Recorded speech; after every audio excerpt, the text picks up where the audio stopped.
got the glow, feet on the pavement. Hey, what is going on, jobbers? It is your boy BQ by Elegance. Welcome back, folks. Welcome back to the channel. It has been a minute. I've uploaded nothing on here other than the co-stream that me and Mike Gilbert did, where we were just talking TNA, just shooting the shit. They gave us nothing worth talking about for like over a month after Bound for Glory, and then nothing out of Bound for Glory was like, hey, what's next? There was nothing on this show that people just couldn't wait to see what was next. Maybe the Call Your Shot Gauntlet stuff, which we're gonna get into here in a second. But the way that I, even as a content creator, where my YouTube channel is a degree of my income, not what it used to be. I've kind of told myself if they don't care, I don't care. So I wasn't gonna get on here and force content. There was just nothing. They gave us nothing to talk about. They gave us content. They weren't, at least it wasn't, the best of um Eric Young, you know what I'm saying? But they gave us some kind of content. Not a lot of people cared, but at least we know now that they're gonna go strong through the rest of the year. I don't typically. Oh, I hope you guys like the new intro, by the way. I'll check the volume on it once I see this check out this full upload. But I hope you guys dug the new intro. It's a little bit different, but I was not going to get on here and review this show. I don't typically do what I would call a go home show because it's so close to the actual TNA Plus show, and I'm not trying to sit through like 5.5 hours of wrestling in a couple days, so I don't typically review it. But obviously, they've been gone for a long time. And I saw on the Twitterverse, I saw on our Facebook group that this show was so like hilariously bad that I was like, I think I have to watch this. I don't think I hated it the way a lot of people did. That is the weird relationship I have with my viewers in the TNA world, is that there's a lot of things out there that you guys might find kind of good or entertaining, and then I'll sit there and poke holes in it and say everything that is wrong with it. But then there's the things where you guys are like, "This is awful," and then I'm almost like the voice of reason. Well, so man, let's just get to the end of the episode first. And I will be honest, I didn't watch it. I didn't watch the end. Why did I not watch? Because I told you guys months ago that if Robert Stone is on my screen, I was not going to watch this show. Now, I'm not going to do that to you guys. It was a little different at the time where they were saying he might have power and might be in charge of the company. He might be the on-screen authority figure. Like if that was the case, I wasn't going to watch the show. There is a personal issue I have with him. He doesn't remember. He probably doesn't remember me. But there is a personal issue I have with him, and even though I'm not someone who holds grudges necessarily, it doesn't mean I don't vomit when I see this dude. So um, basically, what's going to happen? I will watch the show, but the common ground that we're gonna come to is that I will not watch the segments he's on, and I will fast forward through them. I will do whatever. Okay. So with that being said, I did not actually see the end of the episode. I saw some highlights from the TNA Plus show the following night, so I kind of have an idea what's going on. I listened to Mike Gilbert's podcast. I listened to what he had to say about the whole situation. He might be surpassing me as the most negative podcaster because he was so unhappy with that, so unhappy with the episode. Now here's just real quick my overall take on the episode is that, or I should say overall take on the live episodes. I would safely say that every live episode TNA has done under the Carlos Silva Rockin' the Hat banner, every live episode has been a bomb. Eh, We're when we hear TNA is going live, we are expecting for them to knock our socks off. Now they always do kind of come with some kind of surprise, but it's they know that they probably have to if they go live.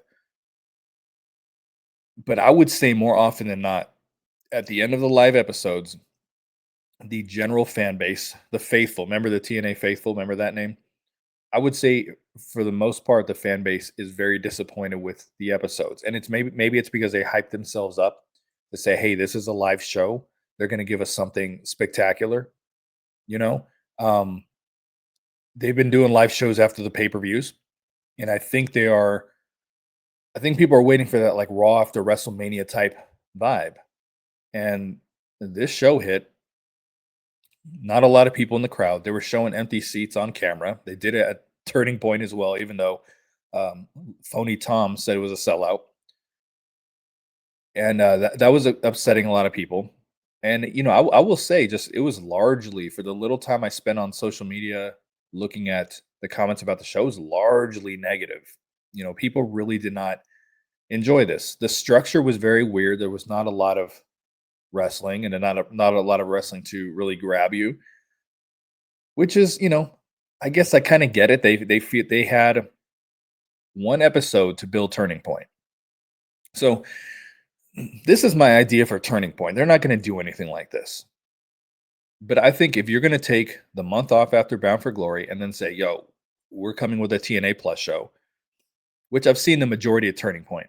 I will review. I've seen the majority of it. I thought it's actually one of their best shows in a while. But that said, I would come out of Bound for Glory, and you guys remember they did the concept where where Tessa and Sammy Callahan won. Everyone knew where they were going to win, but the I don't know what pay per view they came out of. They came out of Slammiversary, I think, where everyone had to create a tag team with their opponent from the show, and then they basically had a tournament, and then at the end, the winning team faced each other for a world title shot.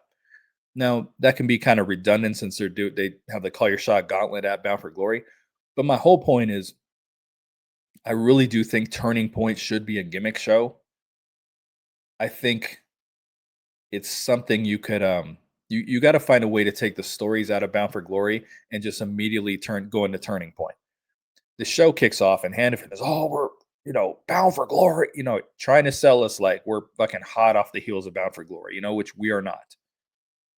And I just think they got to find a way because now we have this episode here where they just like threw together things very, very quickly for a turning point.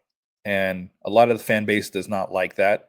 They like a little bit of a build, a little bit of a story, something rather than, hey, we got one episode to just cram as much into as possible. So it was a funky flow. Again, largely negative from the fan base. They were not really into the show. I thought the show was standard. It was down the middle. I wasn't necessarily hating it. Um, it wasn't as bad as I expected it to be. I will say that there were some parts that I wasn't feeling. Obviously, there's never a show that I'm going to go through and give it an A plus. But but I did want to review the show just because we haven't had content in a while, and then I will do a separate review for Turning Point. So let's talk about the world title situation. Mike Santana uh, has a main event match with Ryan Nemeth. Didn't watch the match because I kind of knew what was coming. I would imagine it was very quick if there was a match at all. He was attacked by the jobbers from NXT. Now at this point, they are doing invasions just to invade, just for the sake of an invasion. TNA did it. Remember, Mance Warner was there. What's he doing now? And now NXT's doing it. At least TNA kind of sent some decent guys over there. Like they straight up sent the jobbers over from NXT. Now, the partnership has been a good thing for TNA. However, out of Bound for Glory, I think the fan base would have liked a break. I think give us Turning Point, give us whatever you do. I guess Final Resolution, is that what they do in December? Unless they're doing something different. Give us your TNA Plus shows. Give us some TNA television, some episodes of Impact. Let us get back into the flow. And then if you want to bring NXT back into the fold, bring them back into the fold, Um, but I do think the fan base needed a little bit of a break. I think there had to be a period where we just, okay, let's be TNA for a little bit. okay, for just a couple months, and then whatever stories you wanna do, bring them on. But we jumped right into this, and again, these were not names that anybody cared about, and they attack Mike Santana. Frankie Kazarian cashes in. So they do this call your shot gauntlet thing at Bound for Glory, where we have two winners. Now, logical BQ tells you, why didn't Santino restart the match? He restarted the X Division title match where there was a possibility that the X Division championship was going to go to NXT if there was a definitive winner. But the call your shot gauntlet featuring two guys from TNA, hey, we're going to have two winners, you know? But at least, what I told you guys on my Bound for Glory review was that, okay, well, at least they're going to kind of give us a story. It may not be a good one, but they're gonna both be trying to cash in. They're gonna fight over the trophy. I predicted they were gonna cash in on the Hardys because how else are you gonna get the belts off those guys? More on that though. So at least we're kind of like, all right, they're gonna kind of go through some weird storyline. It may be good, it may not be, but let's give it a chance. The storyline immediately ends because on the very first episode, Frankie Kazarian cashes in on an injured Mike Santana. He goes for spin the block, can't hit the clothesline because his arm is injured, and King of the Block Party rolls him up with the worst roll up in the history of the business, and he wins the world title. And everybody's pissed. Everyone's pissed. There's been an argument that they're doing the same exact story they did with Josh Alexander. There's people arguing they did something very similar with Seth Rollins on Raw. No one was happy with this. No one was like, let's see where this story goes. You know what I'm saying? Now, I'm all for heels being on top a little bit, But this is my issue. And this is why I think it's like the Josh Alexander thing. We sat through months and months and months of the build to get to the world title to where like we're at the point we know he's going to win it, right? We sat through the chase. Wins the title, loses it immediately. Now we have to sit through the chase again. And I don't think people want to because we sat through that for a long time. We sat through the Joe Hendry chase for a long time. We sat through the Nick Nemeth chase for kind of a long time too, which is okay because I do like more of long-term builds and more of long-term stories, but they've done it so many times in a row. We're sitting through the Indy Hartwell chase for a really long time too. You know what I mean? Everyone's chasing for a long period of time. So when everybody's doing it, nobody's doing it. But we sat through Mike Santana for a year and a half with my daughter and my daughter, and I'm going to be world champion. And we sat through these promos for a year and a half, if not longer. All right. Wins the title and loses it immediately. So I'm trying to be the voice of reason and say, let the story play out. My concern is Nick Nemeth is going to cash in very, very quickly on Frankie and get the title back. Frankie doesn't even have a title graphic on the website. That worries me a little bit. So I'm worried that Nick is going to win this thing very quickly. And then it's just going to turn into some kind of triple threat horse shit that I don't think people want to see or care about because if Mike Santana wins it back in a triple threat, it's going to be like, okay, cool. I'm we have to give them like some grace. Like hopefully they know what they're doing. I can say I have a lot of interest in it. I wanted to see what Mike Santana was going to do as a world champion. I said that he was going to have to tighten his character up a little bit. He has a great character, great promos, but we've heard it all.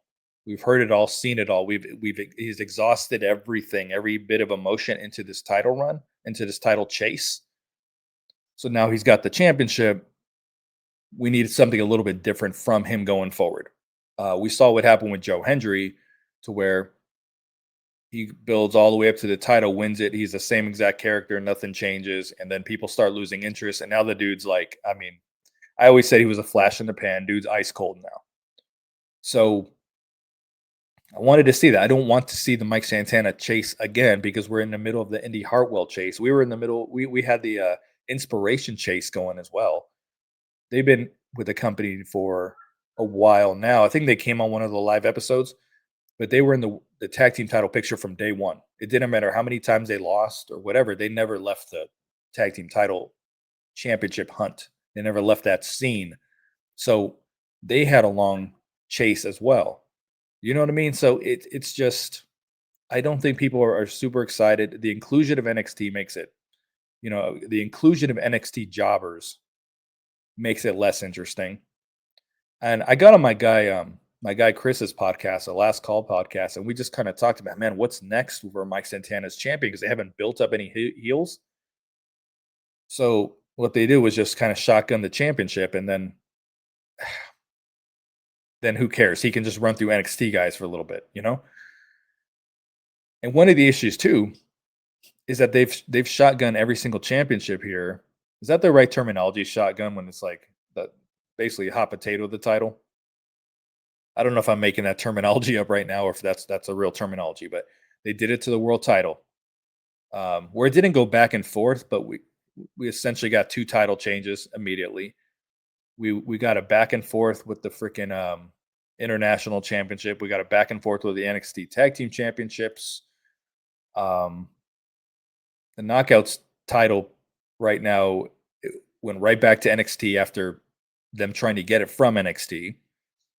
There was a tag team title, Knockouts tag team title change. I felt a little forced because they wanted to get the inspiration as the champions on NXT TV. So it's just like the title picture in general right now is just like really weird, and we need some kind of consistency. And it does not feel like there's consistency in that scene right now. So, I will say let's give it a chance. Let's I haven't seen the end of Turning Point yet. I guess TNA worked the dirt sheets and they're all pissed off with the Mike Santana situation. I think any fan with half a brain knew that it was a work. So, I mean, Tom Hannafin so many times throughout Turning Point, we don't know if Mike Santana's coming. Dude, if you're saying that on the broadcast, he's fucking coming. You know what I mean? So, man, let's get into this. I'm going to get into this episode. I'm going to run through it kind of quick because there's no main event to talk about, at least for me. I'm not discussing it. I don't know what happened as far as the actual match itself. I can't imagine Ryan Nemeth wrestled for very long in the main event of the show. But they wanted to do something that got people talking, and the people are definitely talking, but it's not in a good. It's a more of an LOL TNA type of thing because now the people who don't watch TNA have got wind of this title change and think it's ridiculous. I don't think it has anything to do with Mike Santana's contract situation. That's what a lot of people are saying. I just think I think they know what they're doing. So let's give it a little bit of time. Let's see where they're trying to go with it. I've told you guys from the beginning, these motherfuckers promised Frankie Kazarian a world title run. I didn't know how they were going to get there, but they got there. So yeah, your TNA world champion is King of the Block Party. The Block Party. I'm not playing with y'all, bro. Frankie Kazarian. So the show kicks off, and it's got Mike Santana. That's nasty. He is coming down to the ring, and he cuts a promo that I did not listen to. I fast forwarded through it because I thought this is where he got attacked. So I just kind of fast forwarded through. I know Ryan Nemeth came down. That's going to be the main event of the show. So let's move on. TNA Impact. Ooh. We have Gia Miller backstage. I will kill you. And she is interviewing the TNA Knockouts world champion Kalani Jordan. Jordan's signature shimmy. Is she supposed to be healed? I've understood she turned heel on NXT. This bitch, I'm sorry, excuse my language. She's a terrible heel. Because I believe she's supposed to be, right? Because she had a little bit of attitude here, but then she's wrestling a heel later on the show, but she's wrestling as a baby face. She's playing up to the crowd. She's doing all that stuff. There's nothing heel about her work. There's nothing heel about her work at Turning Point either. She's just picking and choosing when she wants to be a heel. But I got to tell you, this Kalani Jordan, she has 2 things going for her. She's hot and she's athletic. Other than that, she is shithouse. Oh my god. She does this interview with Gia Miller. She's a terrible actress. Up walks Queen of the Rubber match, Zaya Brookside. We got Laying Lee. We got Bioflex legend Mara Sade. So that part, they kind of saved the segment a little bit, especially Zaya Brookside. But they just said, hey, we came from over there. Like, you can come to us if, which that segment alone tells you Kalani Jordan is beating Heather later in the show, and she's beating M the next night. Like, you get segments like that, and it's telegraphing things. I don't know if it's going to lead to some kind of four-way. It's going to lead to something multi-woman, because that's all they do. Everything is multi-person in wrestling these days. Everything. They can't just focus on one opponent at a time. They have to do all opponents at a time. That's just how it is. But yeah, kind of a rough interview segment. Leilani Kai. Dude, now that I've got that stuck in my head. Laying Lee. There we go. Speaks to her in Chinese. Zaya Brookside, who I guess is fluent in Chinese, translates for her and says she is a see you next Tuesday. Kalani Jordan says, oh, you can spell. That was an acronym. There was no spelling really involved there. It was kind of half spelling, but just very bad segment thanks to Kalani Jordan. Next, we get my favorite and your favorite, Santino. Sometimes may be good, sometimes may be shit. And he introduces the woman who got to the top all by herself, received no help whatsoever. Ava from NXT. I'm here to tell you right now, we don't care. Let me tell you, we don't care. And she says whatever she says, and she says I can't be here every week, but I got someone who will be, and it is Ariana Grace. I'm sorry that people are so jealous of me, but I can't help it that I'm popular. I'm an Ariana Grace guy. I'm perfectly fine with her on my TV screen. Some of you guys are like, bad promo, bad talking, whatever. I'm good. I'm good with her on screen. Remember, like 3 months ago, she was crying on Instagram because her time with TNA was done, and then she was back on the show 2 weeks later, and now she's semi-permanent again. What happened to the segment too, where Mance Warner and an old girl were having sex in Santino's office? That was the last time we saw Ariana on TV, and Santino said there would be repercussions, and there were none. Instead, they let him invade NXT. So now we get into some actual action. Your ring announcer for the evening is Mackenzie Mitchell. Ding bong, ding dong, he's Stone Cold Aye. And first match of the evening features the leader of the Mewtwo movement, Danny Luna. God damn, bit like Mewtwo. And she is taking on indie wrestling legend Indy Hartwell. How long did it take you to learn English once you got here? It was really easy because we speak English in Australia, you fucking idiot. So they're attempting to tell a story here. I completely forgot there was issues between these two because they were a tag team for like 2 seconds, and then they split up because Indy wanted to chase the world title, and Danny Luna didn't like that, and she turned on her, and Danny Luna really should have been feuding with Jody Threat, but instead they completely glossed over that. I guess they wrestled on Open Fight Night. Who the fuck cares, man? So I didn't watch Open Fight Night or review it, obviously, because the last time they did Open Fight Night on Pop TV was at the time when this was early in my days of reviewing the show. At the time, was the worst episode of Impact I had ever seen. And I was a little more Marky Mark back then. So I think that was like the day Negative BQ was like truly born watching that episode. It was so bad. There was a bad comedy segment with DCC. Drew Galloway defended his grand championship in a squash match so that that title was off the table. So when they did an open challenge later, I think Eli Drake had to just challenge someone on the roster because there was no title to challenge for. The show was so like so awful. I had nightmares of that show, and the minute they said open fight night, those nightmares started like reoccurring, you know. So I didn't watch it. I guess they wrestled on it, whatever. But they, for the most part, completely glossed over that feud. Didn't take advantage of it. Instead, they were like, we got to get Indy Hartwell to the main event of Bound for Glory. So we're going to kind of force this Danny Luna thing. We're going to have this short-lived tag team, short-lived storyline, and it's supposed to be a blood feud. I completely forgot. I was just like, why are these two wrestling? They had a match. It didn't last long. Indy Hartwell, I don't know if they just said it was a no contest. Indy Hartwell's the one that hit Danny Luna with a chair. Usually when the babyface hits somebody with a weapon, they just throw the match out. If the heel does it, it's a disqualification. I don't know what the exact result of the match was. It was fine for a little bit. They introduced chairs, and later we get a promo where Indy Hartwell challenges her to wait for it, a garbage match.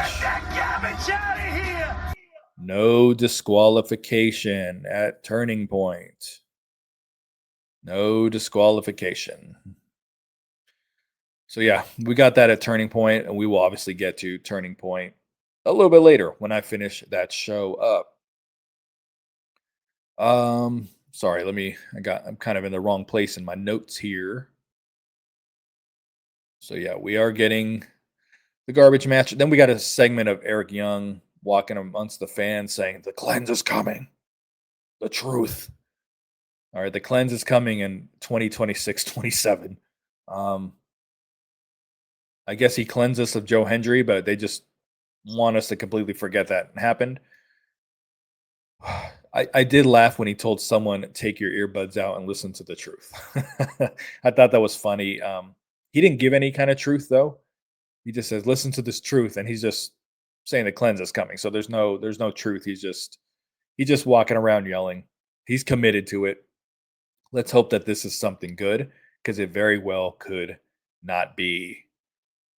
Then the system came to the ring. I'm not going to get into all their sound bites.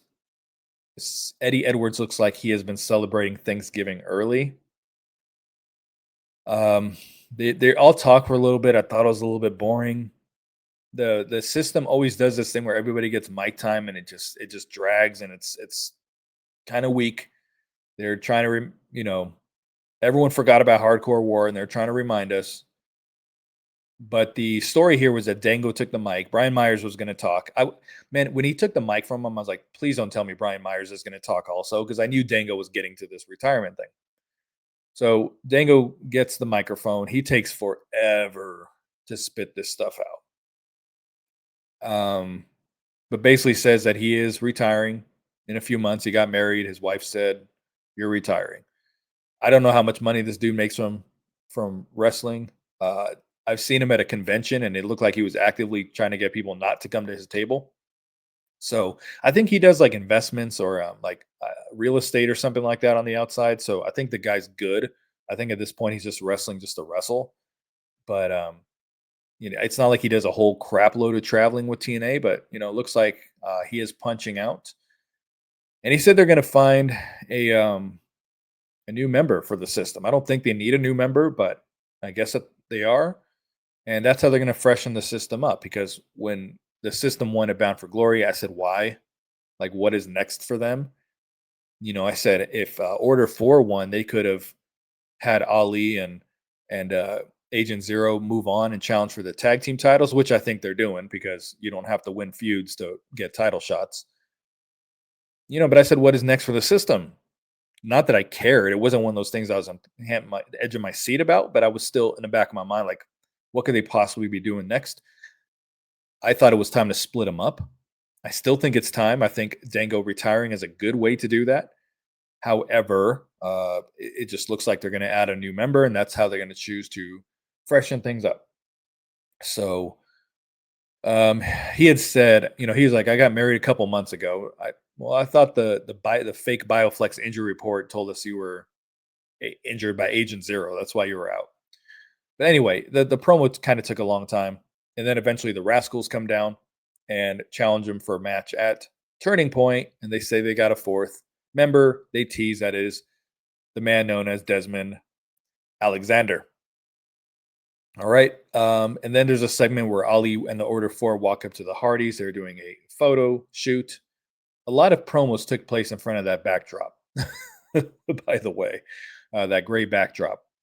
Photo shoots, promos, a lot happened with that backdrop. And this is exactly what I thought was going to happen. Ali said, I'm introducing you to the guys who are going to take the titles, the great hand jobs. They are not going to. The Hardys are not losing to some guys who get paid, $400 per appearance. I can promise you. But I believe the story will start with them, and we'll move on to Ali and Agent Zero. Where, as I just said a little while ago, and I said it coming out of Bound for Glory, if the Order 4 won, you could have moved on Ali and Agent Zero to the Hardys. That's what they're doing anyway, because again, you do not have to win matches to get title shots.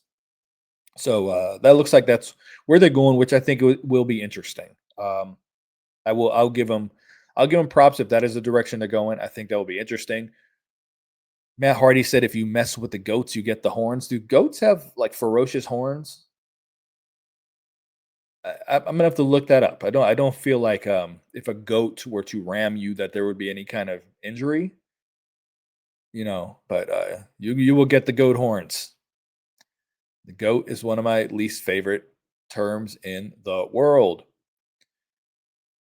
So what do we have after this? Gia Miller again, and she is interviewing BDE. Big Dick Energy.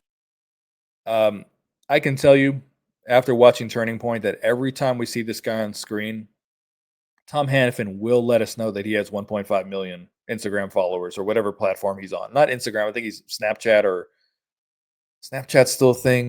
TikTok. I think that's what it is. 1.5 million on TikTok. Hannafin is going to let us know, just like every time Moose wrestled, that Josh Matthews let us know that he was in the NFL for 7 years and started running down his accolades. We're going to get this from Tom every time we see BDE wrestle. So he's talking a little bit. I guess there was a segment on digital platforms where he went through a table by Big Boom AJ Francis. So Leon Slater walks up because everyone likes to interrupt the interviews. They're chatting a little bit. Then Rich Swann walks up and he challenges. Why am I forgetting his name? Even though I just said it a while ago. Leon Slater. Rich Swann walks up, basically challenges him. And we're going to get that at Turning Point, which I haven't got to that match yet, but that should be very, very good. Next match, we got representing the great hand jobs, Jason Hodge. Hey, for another 60, I'll jerk you off in the parking garage. And his opponent, Cedric Alexander. My name is Optimus Prime. So this was actually a pretty good match. I actually wasn't sure who was going to win here because Order 4 doesn't beat anybody. Cedric Alexander doesn't beat anybody. Like, something's got to give here, right? The immovable force meets the the irresistible force meets the immovable object. Like, something's got to give. We don't know who, but they had a very good match. The goof ref was the referee, so I knew it wouldn't last too long, and it didn't. And Cedric Alexander finally gets a win. For those of you guys who've seen the movie Sixth Sense, you know how man, the fuck is his name? Bruce Willis. My God, I'm getting old, folks. So Bruce Willis, like the entire movie, he's dead, right? And he's talking to people, but no one's acknowledging him. That is the goof ref. Like, just watch his matches. He's trying to warn wrestlers and stop them from doing this, but they act like he is not of existence. Just watch for that next time. So anyway, Cedric Alexander gets the win, which kind of tells us, we already kind of know they're going the direction towards Turning Point. And once they do announce that match later, we know that the Hardy Cedric Alexander team is going to lose because Cedric Alexander won here, and the Order 4 cannot possibly lose 2 matches in a row. So they attack Cedric Alexander after the match. And instead of maintaining the heat for Order 4, the Hardys come down with the speed that I walk to the mailbox. They come down. Of course, they lay out Order 4 because we cannot have heat. Baby faces up. Cedric Alexander, who was just attacked moments before this, is completely no selling, and he is dancing. So we know at this point that we're going to get some kind of 6-man tag. But again, Cedric Alexander won, so we knew that Order 4 would win on the TNA Plus show. After this, for some reason, actually, no. But before we get to that, we had a very good video package by Mila Moore. And we're finally getting her on screen, and she is talking about when she signed, and it's a good little backstory about what's her fuck whoever the girl was. She got signed. Mila Moore didn't know she was getting signed, and she was upset. Good way to play off that she didn't actually want to get signed. So good for them. And then she switched to heel very, very quick in the promo. And it looks like they're getting ready to do a little something with her. So I'm looking forward to see what they got out of a new unknown knockout instead of trying to bring someone in from somewhere else. She's probably going to lose a lot, but I am interested to see what she does. And then we got, before we get to this match, we had a inspiration promo. We had a promo with Tessa and Victoria Crawford, and then we had with Laying Lee and Zaya Brookside. And the first thing I said is they are really going to throw the top 2 tag teams against the Inspiration immediately and run right through them because they don't drag anything out with these damn tag team titles. So that is what I thought. Now, to get to what I was saying, for some reason, we had a heel versus heel match featuring Heather by Elegance. He has an erection. Yeah. It's all her fault. Who is course with the personal concierge. I am iconic. That is not his soundbite. That's my dad. But don't worry, he's cool. Really? He doesn't look cool. So they have a match with Kalani Jordan. So on social platforms, the concierge talked to Santino. Dude, all you got to do is ask Santino for a match. This guy has never said no. At this point, BDE could walk up to him and be like, I think I should wrestle for the Knockouts Championship. And Santino would be like, let me think about this. Yes, and we'll do no disqualification. So for some reason, we get this heel versus heel match. Again, Kalani Jordan, I said at the top of the show, she is a horrible heel. Shithouse. She wrestles as a babyface in a match. Babyface tries to get babyface reactions. So she wrestles Heather. Again, why? I don't understand why they just let's run through the Elegance brand. Like I get Ash didn't get her Hannafin tried to say, well, she didn't get her rematch. Well, there was no rematch because she gave up the title. She didn't lose it. So I don't really understand why they deserve title matches, but they are getting them. And this match was this stunk up the joint. This Kalani Jordan, Heather by Elegance, and it is not Heather's fault. I think she's a top 5 wrestler in that division, maybe even higher. This match was so bad, and it was because of Kalani Jordan. And then at the end, I think M by Elegance was supposed to inadvertently hit Heather, but the spot was done in slow motion. And I think M by Elegance had the wherewithal to say, I cannot hit her because I'm also swinging in slow motion and it's going to look like crap. So instead, she looked like she was going to hit her and stopped, but they sold it like Heather got hit. And then Kalani Jordan hits her freaking twat shot finisher, and the match is over. So this was very bad. I felt terrible for Heather to be involved in a match as like the drizzling shits like this, because Heather and M have not been involved in bad matches. They're both so good that the match works, but Kalani is no good. And then just to wrap this thing up, we're just going to wrap it up at this point. Again, like I said, this is, it's going to do this kind of quick. We got the Elijah concert. Nurture me, brother. We both. This is the worst song I've ever heard. Man, I'm not going to lie. I don't think this was that bad. I was kind of entertained by this. I thought the singing and the songs and everything, I thought it was good. I thought I always talk about who cares about this dude, but I mean, he kind of came off a little bit of a star in this. I thought the his mic work was like really strong. I thought it was entertaining, and He's in the middle singing. Mustafa Ali comes out, and I think Mustafa Ali challenged him for Turning Point, and then he said, "Let's no," because he challenged the Hardys for Turning Point, I believe. But I just know Elijah said, "Let's do this tonight," and then Ali attacks him, uses the chair on his arm. So I don't think Elijah is actually cleared. I think they needed to. They brought him back at Bound for Glory for whatever reason. He's here for whatever reason. I don't know. I don't think he's cleared. There's no way this dude had surgery on his bicep, like a couple months ago, and he's cleared to wrestle again. There's no way. Or not his bicep. I think it was his tricep. He said surgery on the tricep meat. So I don't think he's cleared. I think they needed to write him off TV again for a little bit. And then I think they're going to obviously revisit some kind of Ali Elijah type of thing. While the great hand jobs are challenging the Hardys, I think those are going to kind of run at the same time. And when they ultimately do not beat the Hardys, they'll move on to Ali and Agent Zero. That's what it seems like they are going to do. All right. So that said, we already kind of talked about the end of the night earlier in the show. Let's wait and see what happens. Let's give it a couple episodes. I don't know how good Frankie's going to be as a champion. I have no idea.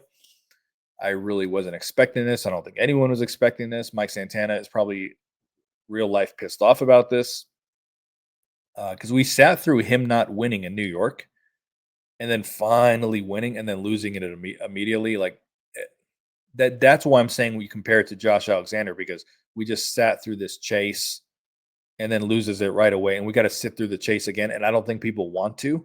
I don't think people are invested in that. I don't think they're invested in his revenge on Frankie Kazarian. Like, I think it's going to turn into a bullshit three-way. Or if anything, Santana is going to win the title and get cashed in on again. Then you're going to see the fans turn. You're going to really see it at that point. So I think we're going to have a very interesting 2026. It could be very rough. I'm not super optimistic at the moment, but we'll see. That's going to do it for me tonight. And we'll be talking Turning Point very, very soon.